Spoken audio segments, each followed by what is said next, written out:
महंगाई बढ़ रही है। पेट्रोल, डीजल व रसोई गैस की कीमतें आसमान छू रही हैं, जिस कारण सरिया, सीमेंट व अन्य वस्तुओं के दाम भी लगातार बढ़ते जा रहे हैं। मान्यवर, जब सरकार बजट तैयार करती है तो उस समय ही एक साल तक की कीमतें क्यों नहीं निर्धारित कर लेती, ताकि उपभोक्ता अपने बजट के अनुसार खर्च कर सके। देश में अनिश्चितता और अस्थिरता जैसी स्थिति पैदा हो चुकी है।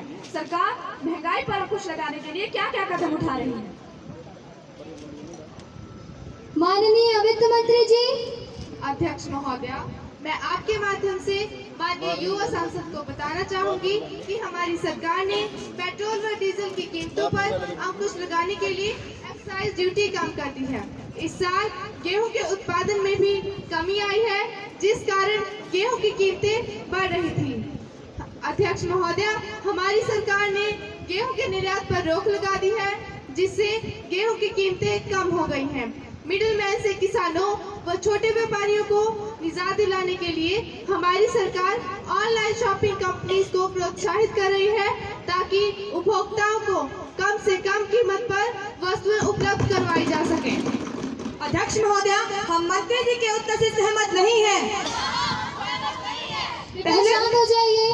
पहले तो पेट्रोल 70 रुपए से बढ़ाकर 120 रुपए कर दिया गया और फिर 10 रुपए घटाकर कहते हैं कि हमने पेट्रोल और डीजल के दाम घटा दिए हैं। अध्यक्ष महोदया, यह तो सरासर गलत है। हम मंत्री जी के उत्तर से कतई सहमत नहीं हैं। प्लीज सिट डाउन मिस सिमरन। अध्यक्ष महोदया, हमारी सरकार ने सरिया व सीमेंट की कीमतों पर भी अंकुश लगा दिया है।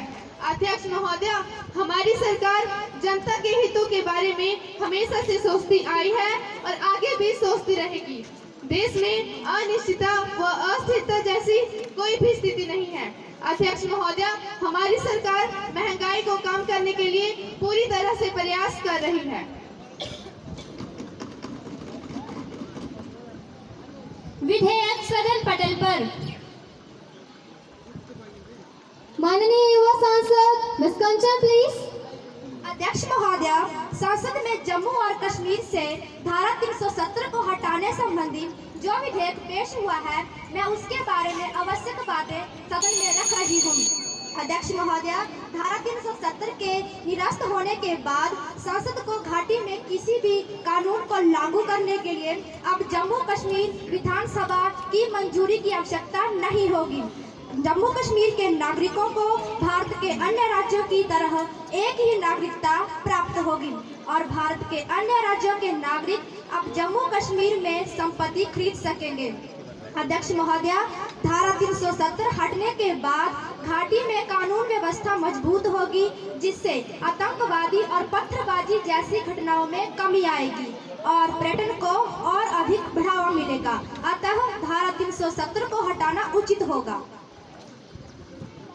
माननीय युवा सांसद मिस दिशा प्लीज। माननीय अध्यक्ष महोदया, धारा 370 और अनुच्छेद 35A जम्मू कश्मीर को एक विशेष दर्जा देती है। धारा 370 को हटाना वहां के लोगों के साथ विश्वासघात करना होगा। अध्यक्ष महोदया, इससे कश्मीरियों के मन में असुरक्षा व भय की स्थिति पैदा होगी, जो अलगाववादी ताकतों को और अधिक पनपने का अवसर देगी। अध्यक्ष महोदया, यह स्थिति कदापि देश और प्रदेश के हित में नहीं होगी, अतः धारा 370 को हटाना उचित नहीं होगा। माननीय युवा सांसद मिस मुस्कान प्लीज। माननीय अध्यक्ष महोदय, धारा 370 हटाने के बाद यहाँ बिजनेस को बढ़ावा मिलेगा और जम्मू कश्मीर में निवेश बढ़ेगा, जिससे निवेश के साथ ही यहाँ बिजनेस व्यापार में बढ़ोतरी होगी। इससे देश के लोगों को रोजगार मिलने के अवसर प्राप्त होंगे। माननीय अध्यक्ष महोदय, यदि जम्मू कश्मीर में प्रोडक्शन और व्यापार बढ़ता है तो इसका सीधा असर जीडीपी पर होता है और जम्मू कश्मीर के लोगों को अपने राज्य को छोड़कर किसी अन्य राज्य में रोजगार के लिए नहीं जाना पड़ेगा। धारा 370 हटाने से टूरिज्म में बहुत मुनाफा होगा और रोजगार के अवसर बढ़ेंगे। रोजगार बढ़ने की वजह से सेना पर पथराव और आतंकवाद की वारदातों में कमी आएगी। अतः धारा 370 को हटाना उचित होगा। Honourable prime minister please. अध्यक्ष महोदय, धारा 370 के कारण भारतीय संसद को घाटी में सीमित अधिकार प्राप्त थे, परंतु धारा 370 के हटाने के बाद अब भारतीय संसद को घाटी में किसी भी कानून को लागू करने के लिए राज्य सरकार के अनुमोदन की जरूरत नहीं है।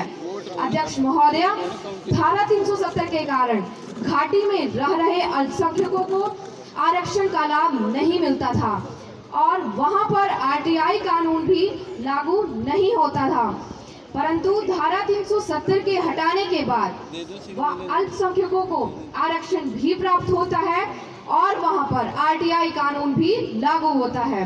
अध्यक्ष महोदय, धारा 370 के कारण जम्मू कश्मीर में देश के राष्ट्रीय ध्वज व प्रतीकों के अपमान को अपराध की श्रेणी में नहीं लिया जाता था, लेकिन धारा 370 के हटाने के बाद इसी प्रकार की गतिविधियां अपराध की श्रेणी में मानी जाएंगी। जम्मू कश्मीर का अलग से कोई राष्ट्रीय ध्वज नहीं होगा, वहां पर भी भारतीय राष्ट्रीय ध्वज तिरंगा ही लहराएगा। अध्यक्ष महोदय, धारा 370 के कारण घाटी में मल्टीनेशनल कंपनीज व बड़े बड़े उद्योगपति निवेश कर पाएंगे, जिससे वहां का आर्थिक तथा सामाजिक ढांचा मजबूत होगा। धन्यवाद।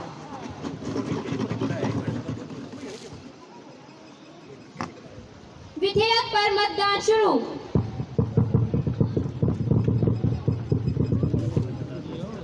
Eyes 19, noise 5।